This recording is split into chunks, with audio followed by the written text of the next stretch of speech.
Hi everyone, Dr. Mac with another video today. Today's video is going to be really different to what we normally do, and it's dedicated to all the overseas dentists doing the American bench test exams. We want to find out the difference between the American bench test exam and with the Australian clinical practical exam. What are the difference? What are the similarities? That's what we want to see. I've been involved with, after my online course got launched almost like a year ago now, I've been involved with teaching a lot of dental students around the globe, at the same time involved with a lot of overseas dentists doing the bench test exams.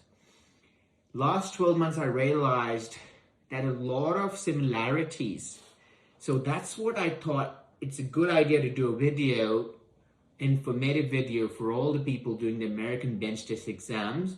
So whatever videos and educational stuff I put on my YouTube channel as well, they could get benefit out of it as well. For all the people who are new to my channel, I welcome you all. My name is Dr. Murtaza Mac. I am a cosmetic and general dentist based in Australia. I did my Australian Dental Council journey. After that, I realized that I really want to teach and help dental students around the globe. And that's what I've been doing for the past 3 years now. And great reviews after helping hundreds of students. I feel like this is something more of a passion for me rather than just a job. So I promise that I'll be putting more educational videos. And after that, I realized it's helping so many people with all the feedback and comments I did. I just didn't want it to stop. So let's dive deep into today's video discussing the difference between the American and the Australian bench test and the clinical exam, and see if you find it useful.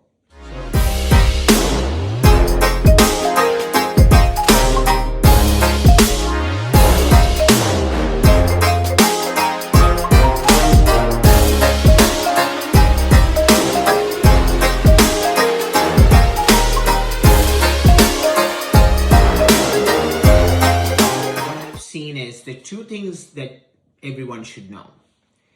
In America, what happens if you're an overseas dentist, you have to do the theory exam, which is the National Board Exams, NBDE. Now it's an integrated National Board Exams because you have the part 1 and part 2 comes together.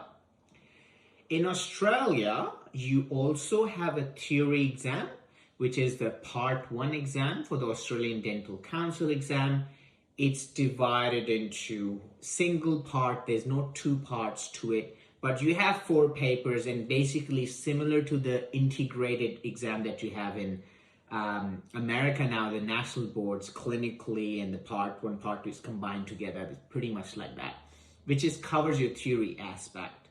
Now, once you pass the theory exam in America, then you have to apply to either the international sort of like fellowship that we have for dentists, or generally what a lot of people do is the DDS program, in which you do basically the 4th year and final year in an American university after you get admitted.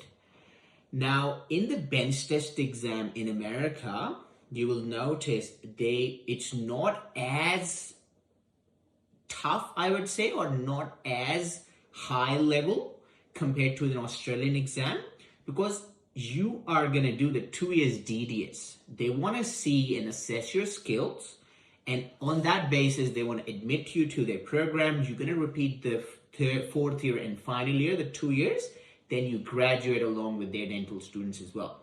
Now, because you're going to study those 2 years, they want to make sure you're at that level. Depends, every university has its own level of why they want to take dental students, on what basis they want to assess them on and get the dental students. And that's how they have that program. But comparing that in Australia, you don't have the 2 years program. I think when I first moved here in 2015 in Australia, there were some universities in New Zealand, they were doing it similar to America. And I think in 2017, they finished it. So what happens here in Australia is do the theory exam, then You do the whole home setup that you've been practicing in America as well for your bench test. You do the whole like the home setup, and at the same time you develop your skills yourself with doing the courses, and then you sit into the part 2 exam. The day you pass your clinical exam, you can practice dentistry after doing your registration with the Australian body, and you can practice as a dentist. Now, because we don't have any DDS program, the practical exam is really, really tough. And they have to make it tough because if they pass you, that means you are authorized to see patients from next day, or maybe after your registration, it takes a couple of months. So that's why if you compare the level, they want to make sure it's tough enough, because they won't be teaching you the 2 years. You are pretty much ready, or you have developed those skills or done some courses and practice at home to be able to see patients from next day. Now in America, what we have seen is they still do bench tests, depends on universities. I've seen in America, comparatively, most of the there's some universities actually, they take you without bench tests as well. But most of the universities, they first do your interview session. Once you pass the interview, you have to go to the bench test exam.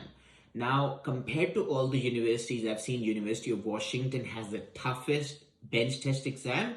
They even ask you endo, they ask you wax up, they want to literally test you with amalgam, composite, cavity prep, front class 4 composite. So it's a bit more extensive compared to all the other bench test exams.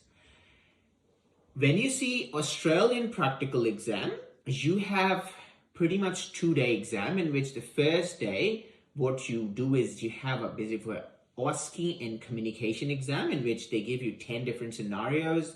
You come in the room and they give you a scenario of someone with a toothache or with a lot of abscess, and then how are you going to deal the scenario. So you have to literally in the 10 minutes do the whole diagnosis, treatment planning, explain how in a real patient scenario, how to actually treat this patient.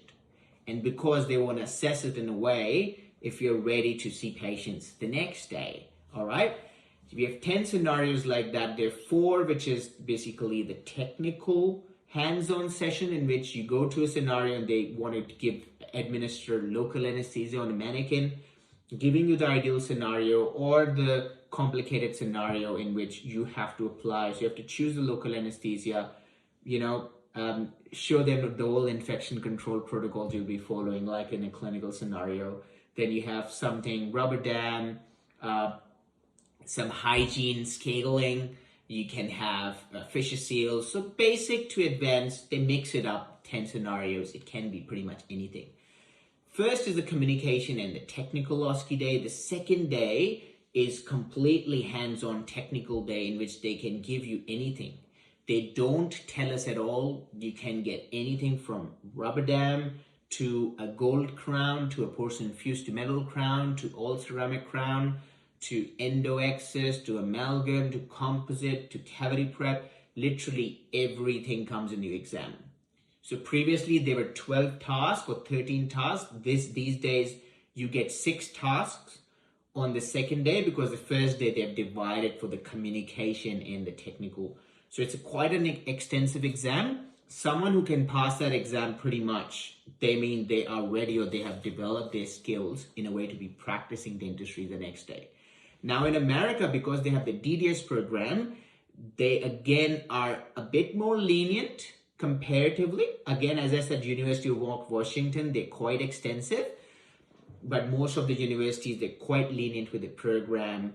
They sometimes, like University of Tampa, I've seen the Florida, they even tell you like you will get upper 6 gold crown and you get lower 3-6 or a 4-5 DO amalgam or a composite cavity prep. So they already tell you you're only going to be judged on those 2 tasks, and this is exactly the tooth you're going to get. So you exactly know. However, some extensive universities don't tell you. They just tell you that, we're going to ask you crown prep or endo access, or most of the universities, they want to judge you on the basis of crown prep and composite fitting and cavity prep, basic. But then certain universities might want to ask you even rubber dam, removal partial denture, designing some wax ups, composites. But looking at the difference, you will be admitted in the DDS program. You'll be studying with them for 2 years. So they just want to assess at what level you are and on their basis of criteria, they will select you because they'll be teaching you.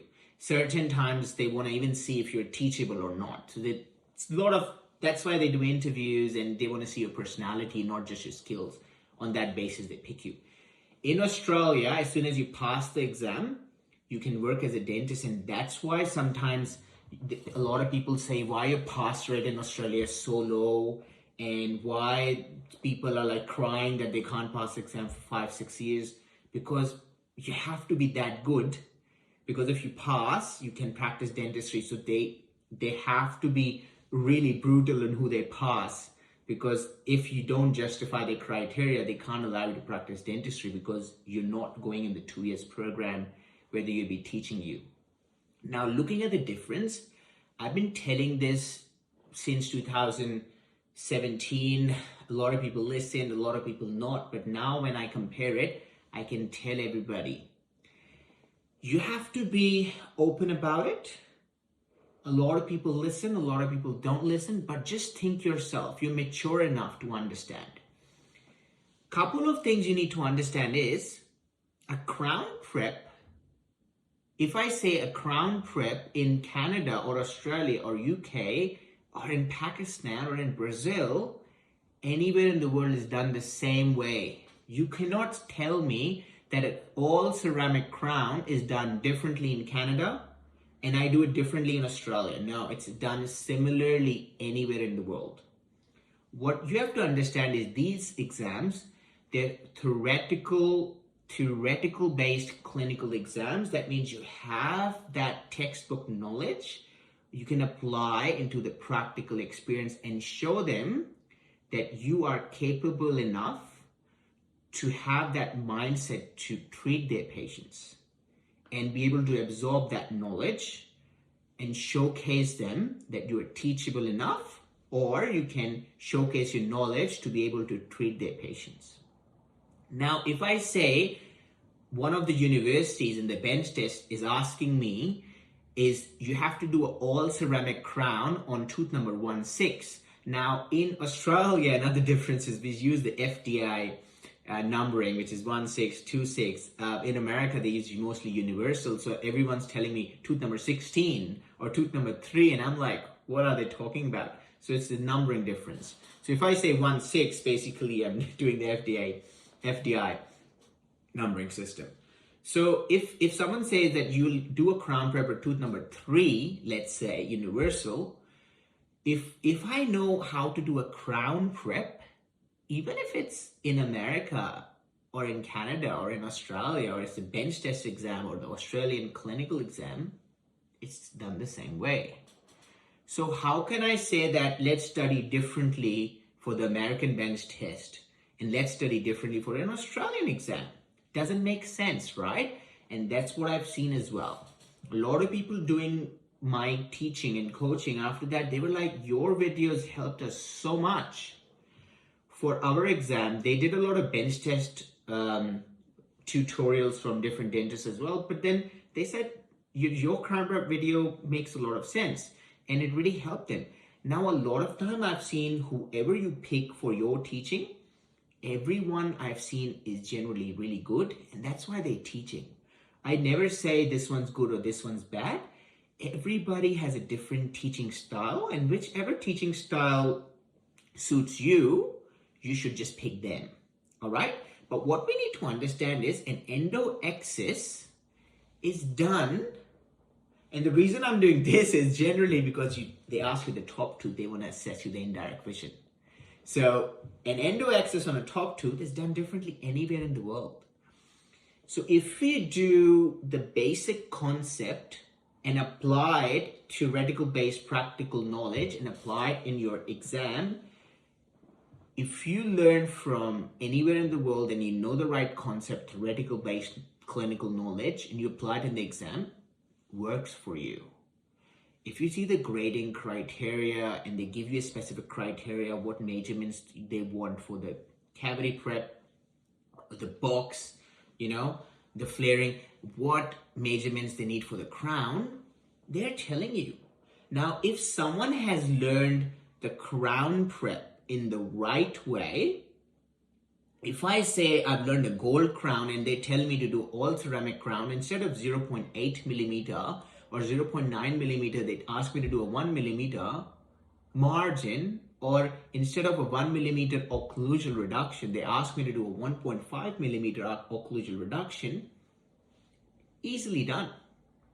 So if someone has learned how to do a crown prep, changing in measurements can easily be done. If someone knows how to do an endodontic excess cavity, it is similarly anywhere in the world.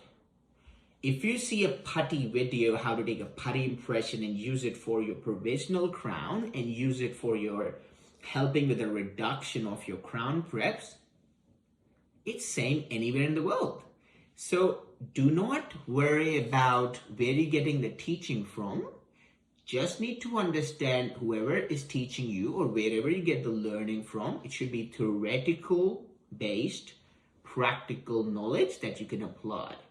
Because you'll notice a lot of us clinicians, in the clinic, everybody's working differently. But when it comes to the overseas dental license exams, you have to see exactly how the dental students in their universities are getting the education, are getting taught exactly. So you have to follow the same theoretical based science in your practical handwork or hand skills to showcase them so they'll be able to pass. And that's why you'll notice most of my videos on YouTube, I do discuss a lot, and even in my online program, about staying away from the social media trap, staying away from fancy dentistry, because this is completely on the clinical science. What we do in the clinic, what we do in the clinical practical scenario on patients. When you're doing on mannequins, and you'll notice why all the exams are done on mannequins, because they want to see exactly the theoretical science if you can apply it or not. Not what you do in the clinic, whatever you do, but you want to see the theoretical science if you have that, and you can portray that in the practical knowledge or not. So main difference between American bench test and Australian exam is in America, you do the DDS program, and then you will be studying the 2 years. So they want to assess your skills and see if you suit their program to admit you in there. But in Australia, they don't say if you suit your program or not. They are giving you the license to practice dentistry. So you have to be competent enough. And that's why after we pass the theory, most of us spend 1, 2, 3, 5 years working at different clinics, working as dental assistants, getting some experience on how dentists communicate with them, learning x-rays, learning radiology with the x-rays, different protocols, learning local anesthesia and different courses, and prepare basically ourselves in the different academies. Like I teach online and on-site at different academies you do to prepare yourself. And once you feel you're ready, you go and give the exam, you pass, you get your registration done, and you are ready to practice in Australia as a dentist. So they will judge you a lot differently. But looking at the comparison, in America, they ask you very similar. They ask you gold crown or all ceramic crown. They ask you the cavity prep. It's for amalgam or composite. They ask you the endo excess. They ask you the class for composite. I've seen University of Washington is the only one I think that I have seen. If someone knows any other university that asked the endo excess, please comment below and let me know as well. I'd be interested to know. Endo excess, and then the basic. Some ask with removable partial denture, some are asking rubber dam. They have a hygiene exam in which they do the endo perio scaling as well. Not the endo, sorry, perio scaling, which is gray security and all that, which is one of the technical OSCEs we get. But it's a different hygiene exam they have if an overseas dentist or hygienist go through the practical. But if you see the comparing, same knowledge can be applied from Australian exam, Canadian exam, UK exam to American exam. There's no difference. So if you learn a Crown Prep course from someone who based their teaching on the theoretical based science, what the textbook teaches you, you can apply it in the practical exam, it works. If you can learn how to do a class 4 composite and you apply it in the exam, it works for you.